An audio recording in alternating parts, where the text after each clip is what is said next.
Last week, concerns were raised that the first reading of the minimum wage ordinance did not include the 2016 or 2017 wage increases. Mayor Miyagishima stated at the meeting that he did not intend to leave the increases out and encouraged councilors to include them in their December 1st vote. Executive Director of Café, Nolan, says she is pleased the public-led ordinance is going through.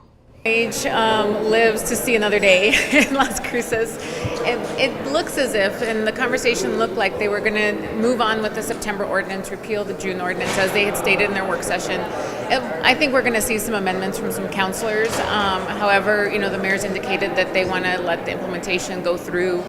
The proposed ordinance also includes language allowing the council to review the effect of the increases 6 months after it is put into place, before deciding whether to implement the next phase.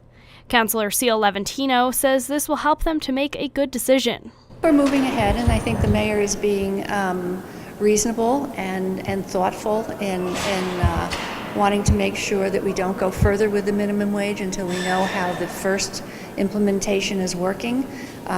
We need to gather the information on how it's impacting our community, both positively and negatively. Mayor Pro Temp Greg Smith says that the ordinance is still a work in progress and could still see changes, including which, if any, exemptions are put into place. The amendment process, when it goes forward on December 1st, could include all kinds of things. Basically, the mayor was indicating today that he's very amenable to whatever Café is suggesting needs to be done. Many of the exemptions were taken from the Fair Labor Standards Act, but additional ones were included, like an exemption for any business earning less than $500,000 per year in gross revenues, which Nolan claims would be more than half of all businesses in Las Cruces. Exemptions, I think, are something of the past. It's something that was created, that was based, it had a lot of bias around race and gender. We're in the 21st century. We want to include as many workers as possible, so we're going to continue to fight for the ordinance as it was written to include as many workers as possible.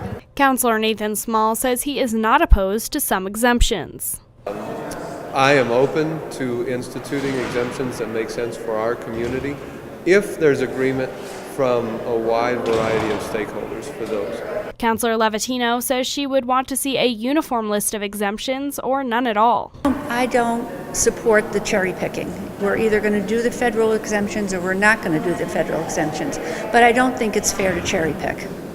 Councilor Smith proposed a resolution that would begin the monitoring process to see the effect the changes would have. I think it's important for us to actually ramp up what we're doing on the city level to help our businesses understand. Certainly in this discussion about the minimum wage, we've lacked specific data to Las Cruces, and so when we've been projecting what will happen, we've been projecting it based on what we've seen in other cities, other communities, based on what people have said should happen, but not necessarily on what we can base on from information here locally.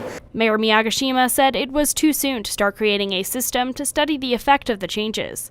Councilor Small says he is okay with collecting the information as long as it doesn't interfere with the January 1st increase. And that's what we really want, is to get the best information possible, make a timely decision, and not unduly delay benefits and increases for some of the worst off members of our communities.